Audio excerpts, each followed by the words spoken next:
Well, good morning, guys. Captain Ryan Amaturo, Fade to Blue Charters. We're at our local bridge getting ready to get some bait. I want to show you guys how we're going to get that done this morning. All right, so this morning, guys, we're at the bridge. We're in deep water. I'm going to show you the first step to how we get bait, or how I like to get bait. I have my bucket of chum. We put it into this bucket like that, and then we get some water. We'll mix some water with it. This is Purina Tropical Fish Food. Simple fish food and water mix, and then we start chumming. All right, guys, so I just put some water in here. I like to concentrate this down to kind of like a mud setting, so it's a little dense, a little heavy. That way it sinks. Why we use the chum is it brings the bait fish from the bottom, it brings them up into the top of the water column, so that way we can get the bait a little easier with the net, and the net doesn't have to work so hard to get down. So what we do is once we have our mix, like so, we take little handfuls and you just dump it out. We have an incoming tide right now, so the chum will go with the tide. So as you see, I like to throw it up a little bit in front of the boat and let it drift back past, and then I'll throw the net off the back corner here. We're gonna do this for a minute and let the bait come to it, and then we'll throw. All right, guys, so we got the chum made up. I'm getting my net ready. As you can see up front of the boat here, I have my buddy Dan. He's keeping the chum balled up, and he's keeping a steady flow. It's important to keep a steady flow of chum, so that way it keeps the bait behind your boat when you're getting ready for this. In the deep water where we're at this morning, I use a little bit bigger and a little bit heavier of a net, so that way the net sinks a little bit faster. So today we're throwing a 12-foot, 3/8 mesh, 1.6 pound per foot net.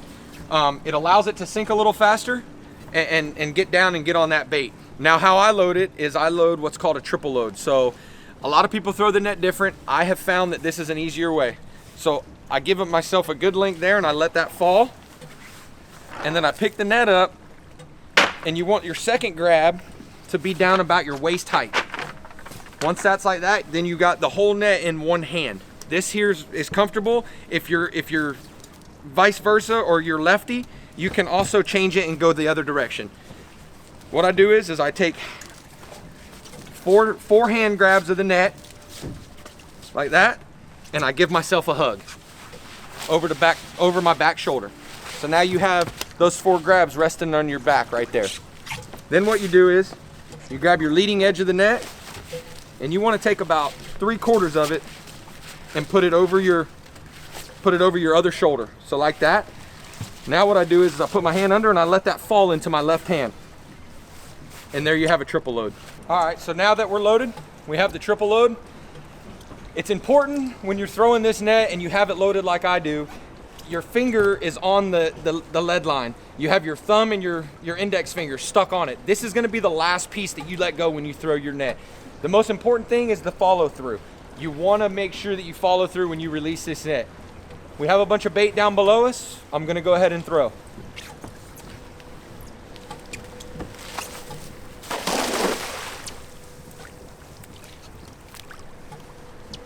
And that is how we throw a cast net.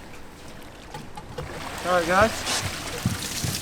As you can see, chum, good net throw, and we got a basket full of bait. And now what we're gonna do is we're gonna let them go into the live well.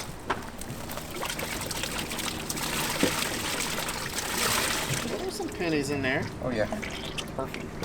All right, guys, thanks for watching this little video. Hopefully you find it helpful. Keep a lookout for our tips and tricks videos. We're gonna be sharing a lot more on our YouTube social media channels, and also be on the lookout for our TV show coming soon. When it comes, we'll let you know the air date. See you later.